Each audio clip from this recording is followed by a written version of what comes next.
మరొకసారి ఈ సాయంకాల సమయంలో స్థానిక సంఘ పరిశుద్ధులు ప్రియులకు అలాగే ఇతర ప్రాంతం నుంచి వచ్చిన దేవుని బిడ్డలందరికీ కూడా ప్రభు యేసు క్రీస్తు నామంలో నా వందనాలు తెలియచేస్తున్నాను.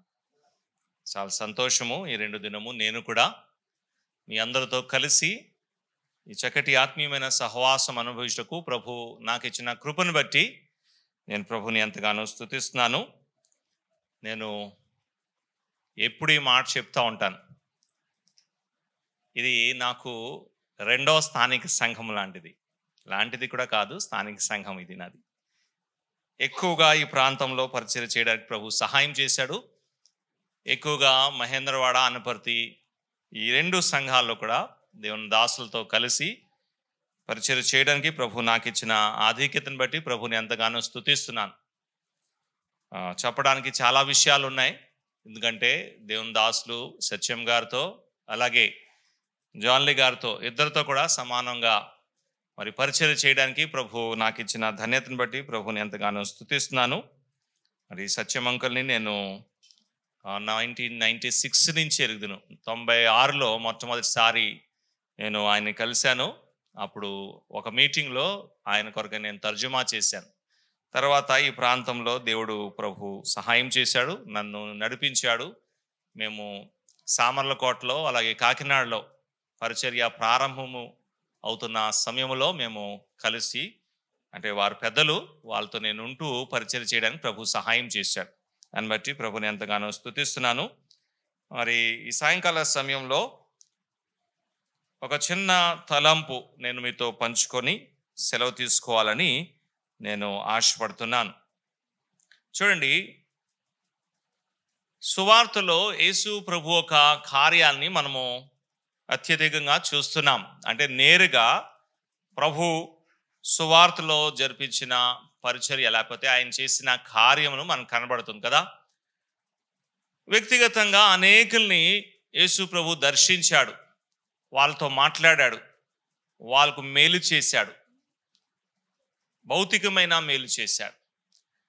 అయితే ప్రభు చేత మేలు పొందిన వారు ఒక వైఖరి సువార్తలో చాలా విశేషంగా మనకు కనబడుతుంది. ఈ సాయంకాల సమయంలో క్లుప్తంగా, నేను కూడా ఎక్కువ సమయం తీసుకోవాలని ఆశపడట్లేదు, ఎందుకంటే ఇప్పటికే చక్కటి సువార్త మనం విన్నాం. ఉదయం నుంచి ఇంతవరకు దేవుని యొక్క సన్నిధిలో దేవుని దాసుల ద్వారా చక్కటి వర్తమానం మనం వింటూ వచ్చాం కాబట్టి క్లుప్తంగానే మాట్లాడని ఆశపడుతున్నాను. అయితే సువార్తలో యేసు ప్రభు వ్యక్తుల్ని బాగు చేశాడు. ఆ బాగు చేయబడిన ఆ వ్యక్తులు ఒక వైఖరి కొన్ని పాఠాలు మనకు నేర్పిస్తున్నాయి. కనీసం 5 విషయాలు ఈ సాయంకాల సమయంలో మనము నేర్చుకోవడానికి ప్రయత్నిస్తాం. ప్రభు చేత భౌతికమైన మేలు పొందిన వారే కానీ మనము మన ఆత్మీయ జీవితం కొరకై దాన్ని అనుభవిస్తాం. దాంట్లో మొట్టమొదటిగా చూడండి, లూకా సువార్త 5వ అధ్యాయంకి వస్తాం. మనం 25వ వచనాన్ని మనం చదువుకుందాం. లూకా సువార్త 5వ అధ్యాయము 25వ వచనాన్ని చూడండి ఒకసారి. వెంటనే వాడు వారి యొద్ద లేచి దేవుణ్ణి మహిమ పరచుచు తన ఇంటికి వెళ్ళాను. దేవుణ్ణి మహిమ పరచుట అనే అంశాన్ని ఇక్కడ మనం నేర్చుకుంటున్నాం. ఎవరు ఈ వ్యక్తి? మనందరికి బాగా పరిచయమైంది కదా. ఆ అధ్యాయం అంతా చదివితే ఈ వ్యక్తి పక్షవాయు గల ఒక వ్యక్తి. ఈ వ్యక్తిని 4 మోసుకొని వచ్చారు, యేసు ప్రభు ఎదుట ఉంచారు. తీసుకొచ్చిన వారి విశ్వాసాన్ని యేసు ప్రభు చూచి ప్రశంసించాడు. అంత మాత్రమే కాదు, ఈ వ్యక్తితో యేసు ప్రభు మాట్లాడుతూ ఏమన్నాడంటే, కుమారుడా, నీ పాపము క్షమించబడాయని చెప్పాడు. అంత మాత్రమే కాకుండా తనకు అవసరమైన భౌతికమైన స్వస్థత కూడా ఇచ్చాడు. ఇచ్చిన తర్వాత ఈ వ్యక్తి ఏం చేస్తున్నాడు, ఆ విషయాన్ని మనం గమనిస్తే ఏం చేస్తున్నాడు చెప్పండి? దేవుణ్ణి మహిమ పరచుచున్నాడు అనే విషయాన్ని మనం చూస్తున్నాం. దాదాపు అనేకులు లేకపోతే కొందరు ఈ వైఖరిని చూపెట్టే వారుగా కనబడుతున్నారు. దేవుని చేత, యేసు ప్రభు చేత వ్యక్తిగతంగా తాకబడి ఆయన చేత మేలు పొందిన వారు మొట్టమొదటిగా ఆయన్ని స్తుతించేవారుగా కనబడుతున్నారు. అపోస్తల కార్య గ్రంథము చూడండి, ప్రభు నామములో ఒక వ్యక్తి బాగు చేయబడాడు. ఇక్కడేమో నేరుగా ప్రభువే బాగు చేశాడు. అపోస్తల కార్య గ్రంథం 3వ అధ్యాయంలో ప్రభు నామమున ఒక వ్యక్తి బాగు చేయబడాడు. బాగు అయిన ఆ వ్యక్తి ఏం చేస్తున్నాడు చూడండి, 8వ వచనము. అపోస్తల కార్య గ్రంథము 3వ అధ్యాయం 8వ వచనం. వాడు దిగ్గున లేచి నడిచెను, నడుచుచు గంతులు వేయుచు దేవుణ్ణి స్తుతించుచు అన్నాడు కదా. ఇక్కడ కూడా యేసు ప్రభు నామములో ఈ వ్యక్తి బాగు చేయబడాడు. భౌతికమైన స్వస్థతే. అయితే అతని వైఖరి మనం చూస్తే అతను ఏం చేస్తున్నాడు చెప్పండి, దేవుణ్ణి స్తుతిస్తున్నాడు. లూకా సువార్త 5వ అధ్యాయంలో కూడా ఆ వ్యక్తి భౌతికమైన స్వస్థత పొందాడు. ఆ వ్యక్తి ఎటువంటి వైఖరిని చూపెట్టినంటే ఆయన దేవుణ్ణి మహిమపరుస్తున్నాడు. అలాగైతే మొట్టమొదటిదిగా మన పాఠంగా నేర్చుకోవాల్సింది ఏంటంటే, ప్రభు చేత మేలు పొందిన మనమందరము కూడా మొట్టమొదటిగా చేయవలసిన పని ఏంటి? ఆయన్ని మహిమపరచాలి, ఆయన్ని స్తుతించాలి. వారేమో భౌతికమైన స్వస్థత పొంది అటువంటి వైఖరిని చూపెడితే, దేవుడు మనని ఆత్మీయమైన స్వస్థత మనకి ఇచ్చాడు. పాపం అనే ఒక భయంకరమైన రోగము నుంచి మనకు విడుదల ఇచ్చాడు. మన పాపముని తుడిచివేశాడు. మనల్ని ఆయన క్షమించాడు. మనల్ని క్షమించటకు, మన పాపముని తుడిచివేయటకు ఆ ప్రభువే మనకు బదులుగా శిలువలో మరణించాడు. ఎప్పుడైతే యేసు ప్రభుయందు విశ్వాసం ఉంచాం, ఆయన దగ్గరికి వచ్చాం, ఆయన యందు నమ్మిక ఉంచామో, ఆయన ఏం చేశాడు? ఈ పాపం అనే రోగము నుంచి మనల్ని స్వస్థపరిచాడు. అలాగైతే ఇప్పుడు మనం ఏం చేయాలి చెప్పండి? దేవుణ్ణి మహిమపరచాలి, దేవుణ్ణి స్తుతించాలి. ప్రతి విశ్వాసి యొక్క వైఖరి ఇలాగ ఉండాలి. అపోస్తలుడైన పౌలు ఒక దేవుని చిత్తము గురించి మాట్లాడుతూ విశ్వాసులు అందరికీ వర్తించే ఒక విషయం చెప్తున్నాడు. తెస్సలోనికీయులకు రాసిన మొదటి పత్రిక 5వ అధ్యాయంలో ఈ మాటను చెప్తున్నాడు. చూడండి, పౌలు తెస్సలోనికీయులకు రాసిన మొదటి పత్రిక 5వ అధ్యాయము 18వ వచనాన్ని మనం చదువుకుందాం, లేకపోతే 16 నుంచి చదువుదాం, కలిసి ఉంటుంది. ప్రతి విషయంలో కృతజ్ఞతాస్తుతులు చెల్లించుట, అలాగ చేయుట యేసు క్రీస్తునందు మీ విషయంలో దేవుని చిత్తమై ఉన్నది. కాబట్టి ప్రతి విశ్వాసి కూడా మొట్టమొదటిగా ఈ వైఖరిని కలిగి ఉండాలి, వైఖరిని చూపెట్టాలి. ప్రభు చేత మేలు పొందుతున్న మనందరం కూడా ఏం చేయాలి అంటే ఆయన్ని మహిమపరిచేవారుగా ఉండాలి. ఎన్ని మేలు చేస్తున్నారో మనం జ్ఞాపకం చేసుకోం. రక్షణ అనేది గొప్ప మేలు. పాపము క్షమించబడుట గొప్ప మేలు ఆయన చేశాడు. మనము దేవుని ఎంతగా స్తుతించాలో, దేవుని నామాన్ని ఎంత మహిమపరచాలో, ఎంత మనం ఆయనకి రుణస్థులై ఉండాలో ఒకసారి మనం ఆలోచన చేస్తాం. ఇది కాకుండా అనుదినము తన కృపలో మనల్ని భద్రపరిచి నడిపిస్తున్నాడు. మన అవసరాలన్నీ తీరుస్తున్నాడు. ఆపదలో మనకు సహాయము చేస్తున్నాడు. మన ప్రార్థన ఆలకిస్తున్నాడు. మనకి క్షేమము, నెమ్మది ఇస్తున్నాడు. ఎన్ని మేళ్ళు ఆయన మనకు చేస్తున్నాడు. అయితే మనం ఏం చేసేవారుగా ఉండాలి చెప్పండి? దేవుని మహిమపరిచేవారుగా ఉండాలి, దేవుని స్తుతించేవారుగా ఉండాలి. మన బిడ్డలు చదువుతుండగా, ఒక్కొక్క తరగతి వాళ్ళు వెళ్తుండగా అది దేవుని మేలని జ్ఞాపకం చేసుకొని దేవుణ్ణి స్తుతించేవారుగా ఉండాలి. మన ఉద్యోగంలో, మన వ్యవసాయంలో, మన పనిలో ప్రభు ఆశీర్వదిస్తున్నాడనే విషయాన్ని గమనించి దేవుణ్ణి మహిమపరిచేవారుగా ఉండాలి, దేవుణ్ణి స్తుతించేవారుగా ఉండాలి. ఇల్లు కట్టే విషయంలో, వివాహం విషయంలో, బిడ్డలు కలెక్ట్ చేసే విషయంలో దేవుడు చేసిన ప్రతి మేలుకై ఒక విశ్వాసి దేవుణ్ణి మహిమపరిచేవాడుగా ఉండాలి. ఇది విశ్వాసి యొక్క సహజమైన ఒక వైఖరి. ఆ మేలు ఒక విలువ, ఆ మేలిచ్చే వ్యక్తి యొక్క విలువ, నేను ఎంతగా ఆయనకి కృతజ్ఞనై ఉంటాననే విషయాన్ని నాకు నేర్పిస్తుంది. అలాగైతే ఈ వ్యక్తి ఏం చేస్తున్నాడు చెప్పండి? దేవుణ్ణి స్తుతించి దేవుణ్ణి మహిమపరుస్తున్నాడు. మొదటిగా మనము ఆయన్ని మహిమపరిచేవాడుగా ఉండాలి, ఆయన్ని స్తుతించేవారుగా ఉండాలనే విషయాన్ని మనం నేర్చుకున్నాం. రెండవది, మార్క్స్ వార్తలకు వస్తాం. చూడండి, రెండో వైఖరి ఇక్కడి నుంచి నేర్చుకోవడానికి ప్రయత్నిస్తాం. ఇక్కడ కూడా ఒక వ్యక్తి యేసు ప్రభు ద్వారా స్వస్థత పొందాడు, అనగా ఒక భౌతికమైన మేలు పొందాడు వాస్తవమే. కానీ ఆయన చూపెడుతున్న వైఖరి నా ధ్యానాన్ని ఎంతో ఆకర్షించి ఎంతో ఆనందింపు చేసింది. అది నేను మీతో పంచుకోవాలని ఆశపడుతున్నాను. మార్క్స్ వార్త 5వ అధ్యాయం మనందరికీ తెలుసు కదా. ఆ సేన అనే దయ్యం పట్టిన ఆ వ్యక్తి, యేసు ప్రభు అతన్ని బాగు చేశాడు. ఏ వ్యక్తి కూడా అతన్ని బాగు చేయలేకపోయాడు, కానీ యేసు ప్రభు అతన్ని బాగు చేశాడు. యేసు ప్రభు చేత స్వస్థతను పొందిన ఈ వ్యక్తి ఒక మంచి ఆశని వ్యక్తపరుస్తున్నాడు. వర్స్ 18, 18వ వచనాన్ని చదువుదాం చూడండి. ఆయన ధోని ఎక్కినప్పుడు ఆ దయ్యం పట్టిన వాడు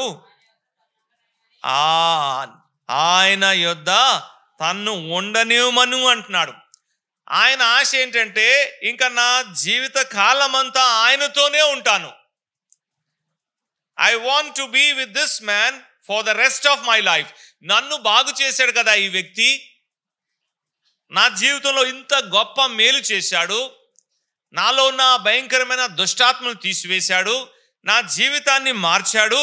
కాబట్టి అతను ఇప్పుడు ఏం చేస్తున్నాడు? అతని ఆశ ఏంటి చెప్పండి? నేను ఇంకా జీవితాంతం ఈ వ్యక్తితోనే ఉంటాను. రెండో వైఖరి ఏంటి అంటే, ప్రభు చేత మేలు పొందిన మనందరము కూడా ఆయన్ని కోరుకోవాలి. ఈ వ్యక్తి ఏం చేస్తున్నాడు చెప్పండి? ఆయన్ని కోరుకుంటున్నాడు, ఆయన సహవాసాన్ని కోరుకుంటున్నాడు. ఆయన ఆశ ఏంటంటే, ఆ ప్రభుతోనే నేను ఉంటాను, నాకు ఈ ప్రభువే కావాలి. వాస్తవానికి అక్కడ గమనిస్తే ప్రభు చెప్పినంత వరకు అసలు తన ఇంటి గురించి కూడా ఆలోచన చేయలేదు. ప్రభువే చెప్పాడు, నువ్వు నీ ఇంటికి వెళ్ళి ఏం చేయాలి? నీ ఇంటి వారికి ప్రభు నీ పట్ల చేసిన గొప్ప కార్యము నువ్వు వెళ్ళి వివరించు అని చెప్పి. అప్పటి వరకు ఇంటి ధ్యాస కూడా లేదు తనకి. ఆయన మనసులో ఉన్న ఆశ ఏంటంటే, నాకు ఈ వ్యక్తి కావాలి, నేను ఇంకా ఇతనితోనే ఉంటాను, ఇతను ఎక్కడుంటే అక్కడే ఉంటాను కదా. ఎందుకు చెప్పండి? ఇంత ఆశ ప్రభు పట్ల, ఇంత మక్కువ, ఇంత ప్రేమ ప్రభు పట్ల ఎందుకు వచ్చింది అంటే, అతనికి అర్థమైంది ప్రభు ఆయన పట్ల చేసిన గొప్ప కార్యము, ఆ ప్రభు ఒక శక్తి, ఆ ప్రభు ఒక మహిమ, ఆయన ఒక దైవత్వము. అక్కడే చెప్పాడు కదా, ఈ వ్యక్తిని ఎవరునూ బాగు చేయలేకపోయాడు, సాధు చేయలేకపోయాడు. అటువంటి వ్యక్తిని యేసు ప్రభు బాగు చేశాడు కదా. ఆ వ్యక్తి ఇప్పుడు తన రైట్ మైండ్లో ఉన్నాడు. చూడండి ఆ మాట ఎక్కడుంది? ఆ పై వచనంలో ఆ మాటను మనం చదువుకుంటున్నాం కదా. 15వ వచనం చూడండి. చూడవెళ్ళి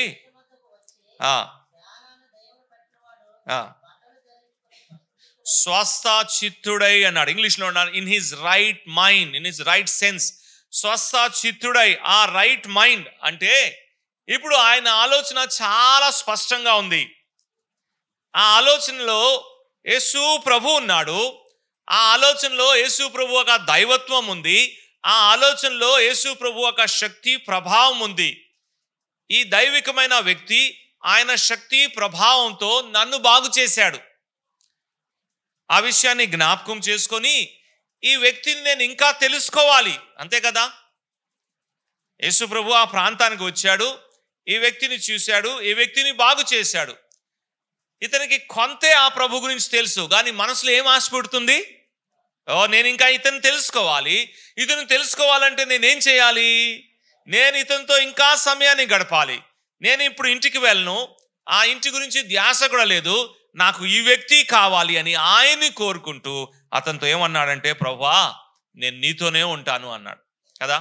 అలాగైతే ప్రభు ద్వారా లబ్ధి పొందిన వ్యక్తుల ఒక మనస్సు, ఒక ఆలోచన, వైఖరి ఎలా ఉండాలంటే ఆ ప్రభునే కోరుకునే వారుగా ఉండాలి. ఒకసారి మనం ఆలోచన చేస్తాం. ప్రభు మన పట్ల కూడా ఎన్నో మేలు చేశాడు, తన రక్షణతో మనల్ని అలంకరించాడు, పర సంబంధమైన ప్రతి ఆశీర్వాదం మనకిచ్చాడు, పరలోక స్థలములో మనల్ని కూర్చొని పెట్టాడు, చీకటిలో నుంచి తన ఆశ్చర్యకరమైన వెలుగులో మనం నడిపించాడు, జీవ గ్రంథంలో మన పేరు రాశాడు, నిత్య జీవం మనకిచ్చాడు, ఎన్ని మేలు మనకు చేశాడు. మనసులో ఈ విషయాలన్నీ మనం తలుచుకుంటే మనం ఏమనుకోవాలి చెప్పండి? నాకు ఆ ప్రభు కావాలి, ఆ ప్రభు గురించి ఇంకా నేను తెలుసుకోవాలి. అపోస్తలుడైన పౌలు ఈ మనసు కలిగిన వాడు. అపోస్తలుడైన పౌలు ఈ వైఖరిని చూపెట్టాడు. ఫిలిప్పీ పత్రికలో అంటున్నాడు, ఆ ప్రభువుని నేను సంపాదించినట్లు అన్నాడు. ఎందుకు చెప్పండి? పౌలుకి అర్థమైంది ఆ ప్రభు పౌలు పట్ల చేసిన కార్యం. మనకు అర్థమవుతుందా? మన రక్షణ ఒక విలువ మనకు అర్థమవుతుందా? మన రక్షకుడు ఒక విలువ మనకు అర్థమవుతుందా? ఆయన ద్వారా మనం పొందిన శ్రేష్టమైన ఆ ఈవులు, ఆ పరసంబంధమైన ఆశీర్వాదము, దాని విలువ మనకు అర్థమవుతే, ఆశీర్వాదం కాదు, ఆశీర్వాదం ఇచ్చిన వ్యక్తిని కోరుకుంటాం కదా. అలాగైతే రెండోది మన వైఖరి ఏమి ఉండాలి అంటే ప్రభువుని మనము కోరుకునేవారుగా ఉండాలి. మూడోది మనము యోహాను సువార్త 5వ అధ్యాయం 11వ వచనాన్ని చదువుకున్నాం. మూడో వైఖరి చూడండి. ఇవన్నీ కూడా ఈ వ్యక్తులు మనకు చూపెడుతున్న మాదిరి అనుకోండి, లేకపోతే వైఖరి అన్న ఎలా అర్థం చేసుకున్నా అలా అర్థం చేసుకోవడానికి మనం ప్రయత్నిస్తాం. 5వ అధ్యాయం యోహాను సువార్త 11వ వచనాన్ని చూద్దాం. చూడండి. అందుకు వాడు, నన్ను స్వస్థపరిచిన వాడు ఇలా చేయమన్నాడు అని చెప్తున్నాడు. ఈ వ్యక్తి కూడా బాగు చేయబడ్డాడు యేసు ప్రభు ద్వారా. 38 సంవత్సరాలు ఆ బెతెస్దా అనే కోనేటి దగ్గర ఉంటే యేసు ప్రభు ఈ వ్యక్తిని బాగు చేశాడు. అంటే ఈ వ్యక్తి కూడా ప్రభు ద్వారా మేలు పొందిన వ్యక్తియే. ఇతను ఏ వైఖరిని చూపెడుతున్నాడంటే, నన్ను బాగు చేశాడు కాబట్టి ఆయన నన్ను ఏం చేయమంటే నేను అదే చేస్తాను. ప్రజలు అడుగుతున్నాడు, సబ్బాత్ దినం కదా, ఎందుకు నువ్వు నీ పరిపెత్తుకొని వెళ్తున్నాడంటే అతను ఒకే ఒక మాట చెప్తున్నాడు. ఏం చెప్తున్నాడు చెప్పండి? మీరేం చెప్పినా నాకు అనవసరం, నన్ను స్వస్థపరిచిన వాడు, తర్వాత తెలుసుకున్నాడు యేసు ప్రభు స్వస్థపరచాడని పేరు తెలుసుకున్నాడు. ఆ ప్రభువైన యేసు క్రీస్తు నన్ను బాగు చేశాడు, అతను నన్ను చెప్పాడు కాబట్టి నేను ఆయన మాటే వింటాను, అంతే.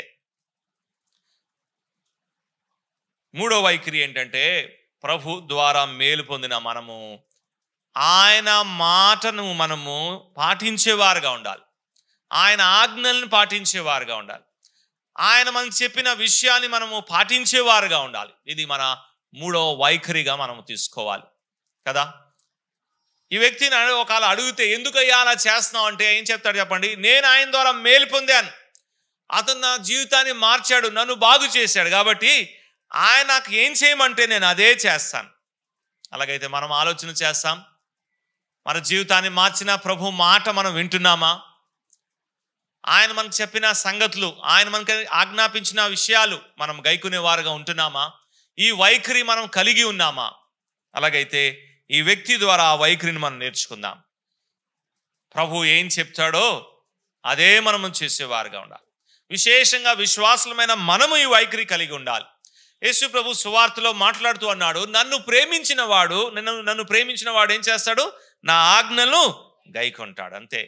నేను చెప్పిన మాటల్ని గైకొంటాడు. అలాగైతే ప్రభు ద్వారా మేలు పొందిన ఈ వ్యక్తి మనకు చూపెడుతున్న మాదిరి ఏంటంటే, ప్రభు ఏం చెప్తాడో అది చేయాలి, అంతే.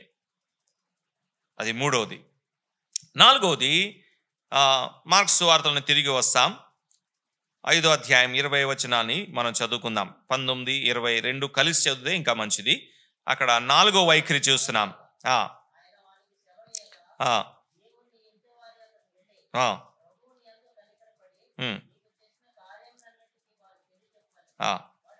వాడు వెళ్ళి దెకాపోలి అంటే 10 పట్టణాల్లో వెళ్ళి ప్రభు కార్యమును ఏం చేసే చెప్పండి? వివరించాడు. ఈ వ్యక్తి కూడా మనం ఇప్పుడు మాట్లాడుకున్న వైఖరి కలిగి ఉన్నాడు కదా. ప్రభు ఏం చెప్పాడో అదే చేశాడు. అయితే ఇంకో విషయం ఇక్కడ మనం తెలుసుకోవాలంటే, ప్రభు గురించి సాక్ష్యం ఇచ్చుట,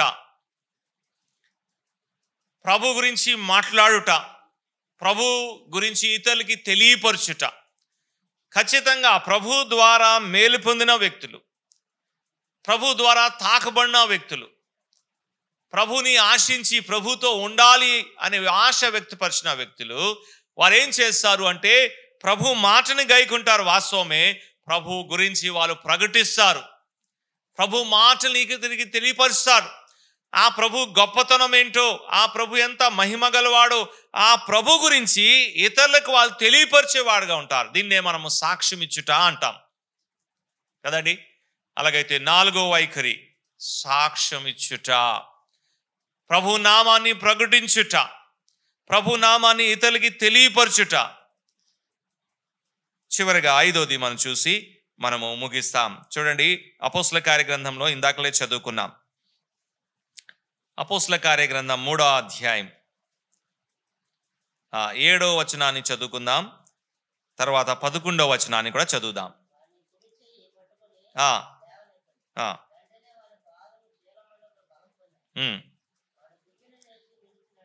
ఉమ్, ఉమ్. వారితో కూడా అన్నాడు కదా. 11వ వచనం చూడండి. పేతురు యోహాన్ని పట్టుకోనున్నాడు. చాలు. వారితో కూడా పేతురు యోహాన్ని పట్టుకొని ఉన్నాడు. ఈ మాటల్లో ఈ వ్యక్తి యొక్క వైఖరి 5వ విషయాన్ని మనకు పరిచయం చేస్తుంది. అదేంటి అంటే ప్రభు బిడ్డలతో ఉంటా ఫెలోషిప్, సహవాసము అంట. ప్రభు చేత స్వస్థపరచబడిన ఈ వ్యక్తి ప్రభు బిడ్డల్ని కోరుకుంటున్నాడు. పేతురుతో ఉంటున్నాడు, యోహాన్తో ఉన్నాడు, వారితో ఉండి ఇంకా వారి సహవాసంలోనే ఉన్నాడు. అంతే, వారితోనే ఉన్నాడు. ఇది 5వది. ఈ విషయాల్ని జ్ఞాపకం ఉంచున్నాం. ఈ సాయంకాల సమయంలో 5 విషయాలు మనం చూసాం. ప్రభు ద్వారా మేలు పొందిన వ్యక్తులు సువార్తలో వాళ్ళు ఏ వైఖరిని తెలియపరిచారో, ఆత్మీయమైన మేలు, రక్షణ, పాప క్షమాపణ పొందిన మనము ప్రతిదినము యేసు ప్రభు ఒక కృపచేత నడిపించబడుతున్న మనము మన జీవితంలో కూడా ప్రభు అనేకమైన మేలు కార్యాలు చేస్తున్నాడు. అలాగైతే మనము ఈ వైఖరిని కలిగి ఉన్నామా లేదా?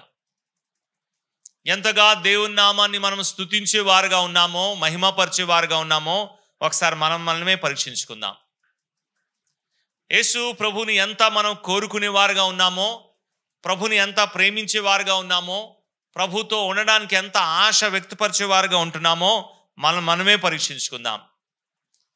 ప్రభు మాటని మనం ఎంత గైకునేవారుగా ఉంటున్నామో, ప్రభు ఒక మాటని ఎంత శ్రద్ధగా మనం పాటించేవారుగా ఉన్నామో మనమే పరీక్షించుకుందాం. ప్రభు నామాన్ని ప్రకటించేవారుగా, ప్రభు నామాన్ని ఇతరికి ఎంతగా మనము పరిచయం ఇచ్చేవారుగా ఉన్నామో మనమే పరీక్షించుకుందాం. అంత మాత్రమే కాదు, ప్రభు బిడ్డల్ని ఎంత ప్రేమించి వారితో సహవాసం చేయడానికి ఇష్టపడేవారుగా ఉంటున్నామో మనమే పరీక్షించుకుందాం. ఈ వైఖరి విశ్వాసులైన మన అందరిలో ఉండాలని ప్రభు ఈ మాదిరిని మన ముందు ఉంచాడు. అలాగైతే మనము కూడా ప్రభు ద్వారా మేలు పొందాం కాబట్టి ఈ వైఖరి అంతా కూడా మనలో ఉండాలని మనం ఆశిస్తాం, ప్రార్థిస్తాం. ప్రభు సహాయం చేస్తాడు. రానున్న దినాల్లో మనమందరము కూడా ప్రభు నామాన్ని మహింపరిచి ప్రభు కొరకు ఈ లోకంలో మంచిగా జీవించుటకు ప్రభు మనందరికీ సహాయం చేయనుగాక. మరి ఇది 2 దినాలు మీ అందరితో కలిసి చక్కటి ఆత్మీయమైన సహవాసము ప్రభు నాకు ఇచ్చిన కారణాన్ని బట్టి ప్రభుని ఎంతగానో స్తుతిస్తున్నాను. మరి మహేంద్రవాడ అనపర్తి స్థానిక సంఘంలో ఉన్న మరి దేవుని బిడ్డలందరికీ, పెద్దలు, అలాగే బాధ్యత కలిగిన వారందరికీ కూడా నా ప్రత్యేకమైన వందనాలు. ప్రభు చిత్తమైతే మరలా మనం ఆత్మీయమైన సహవాసంలో ఆనందిస్తాం. అంతవరకు ప్రభు ఒక కృప మనందరికీ తోడై ఉండును గాక. ప్రభు నామమే మహింపరచబడినాక.